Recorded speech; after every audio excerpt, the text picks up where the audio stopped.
करते हैं हमारी अगली खबर की और आज के सिर्फ के चिप में एक और खबर आप लोगों के लिए है, वो ये कि मार्केट रेगुलेटर सेबी ने पोर्टफोलियो मैनेजमेंट सर्विस यानी पीएमएस के नियमों में जो है बड़े बदलाव का प्रस्ताव यहां पर दिया है। अगर ये प्रस्ताव जो है लागू होता है तो फिर क्या कुछ चीजें हैं जो आपके समझने वाली होंगी, आखिर इन बदलावों का निवेशकों पर क्या असर होगा, हमारे जो आज के एक्सपर्ट हैं अंकुश सर, उनसे समझने की कोशिश करते हैं। अभी फिलहाल एक प्रपोजल है, कुछ भी लागू नहीं हुआ है, इसी तरीके से हम इस पर अपनी चर्चा करेंगे।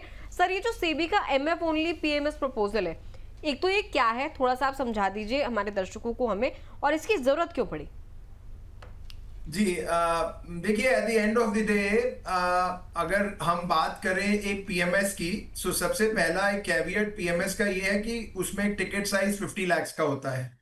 सो not every investor has that type of money. So SEBI के इस प्रपोजल में उस निवेशक को टारगेट किया गया है जो प्रोफेशनल पोर्टफोलियो मैनेजमेंट चाहता है, बट उसके पास उस हिसाब का 50 लाख का अमाउंट नहीं है, और हो सकता है कि वो डायरेक्ट स्टॉक्स में अपना निवेश नहीं करना चाह रहा हो। He is very comfortable with mutual funds and he wants कि वो प्रोफेशनली मैनेज हो to a certain extent. Mutual fund distributors जो हैं ये रोल अदा कर रहे हैं अभी तक, ताकि वो एक प्रोफेशनल तरीके से इन्वेस्टर्स का पैसा म्यूचुअल फंड्स में मैनेज करें। लेकिन जब आप हाईली क्वालिफाइड फंड मैनेजर्स इस एक्टिविटी को परफॉर्म करेंगे तो एक डिफरेंट पर्सपेक्टिव बन सकता है आपके पूरे पोर्टफोलियो का।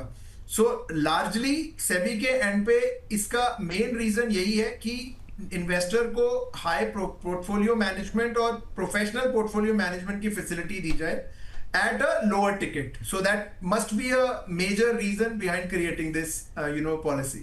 सर, इससे फायदा वैसे बढ़ता हुआ दिख रहा है आपको, या फिर जो छोटे निवेशक हैं उनका यहाँ पर रिस्क थोड़ा सा यहाँ पर बढ़ जाएगा इन केस अगर ये चीज़ प्रपोज हो जाती है और अल्टीमेटली इम्प्लीमेंट हो जाती है तो?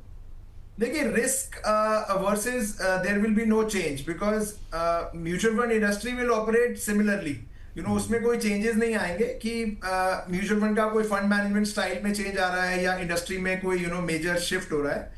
ये तो एक उस पर्टिकुलर कैटेगरी को टारगेट किया गया है जो 25 लाख रुपए भी हर किसी के पास नहीं है, तो 25 लाख रुपए जिसके पास हैं वो एक हाईली प्रोफेशनल तरीके से अपने पोर्टफोलियो को मैनेज कराना चाह रहा है। So there will be no change in the way how the industry is operating. It is just a value add. Like SIFs introduce हुए थे, तो वो उस कैटेगरी को टारगेट किया गया था जो 10 लाख रुपए निवेश कर सकते हैं और एक डिफरेंट मेथड ऑफ इन्वेस्टिंग को एक्सपीरियंस करना चाहते हैं, जो कि may be by a hybrid long short और may be overall derivative exposures के साथ वो निवेश करना चाहते हैं।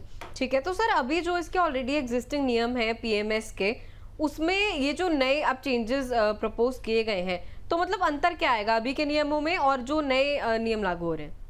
देखिए, लार्जली अगर हम म्यूचुअल फंड्स की बात करें ऑन अ सिंपलिस्टिक बेसिस, वो एसओए स्टेटमेंट के बेसिस में होल्ड करे जाते हैं उसके units in account in folios.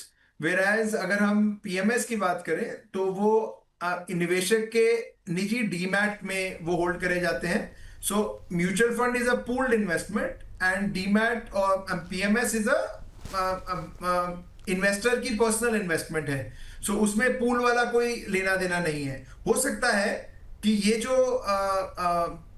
Mutual fund का जो पीएमएस है ये भी डीमैट के पर्सपेक्टिव से स्टार्ट किया जाए। अभी इसके ऊपर क्लैरिटी पेंडिंग है कि आपके सारे यूनिट्स जो हैं वो एक डीमैट में होल्ड करे जाएंगे और पोर्टफोलियो मैनेजर के पास उस चीज की अथॉरिटी होगी कि वो जब उसको लगे वो उस पर्टिकुलर पोर्टफोलियो से यूनिट्स बेच के रीबैलेंस कर सकेगा।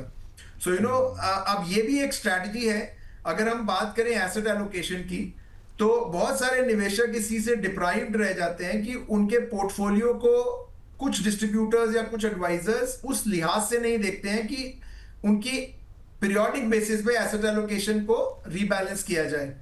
वेयर एज ये एक बहुत अहम रिक्वायरमेंट है किसी भी पोर्टफोलियो की स्मूथ फंक्शनिंग की, कि उसको इन्वेस्टर के रिस्क एपेटाइट के साथ रीअलाइन करना बहुत बहुत जरूरी होता है। सो ये जो म्यूचुअल फंड पीएमएस है, there is a larger expectation that ये वाला जो वॉइड है, ये जो गैप है, ये पूरा कर पाएगा ये particular style of portfolio management.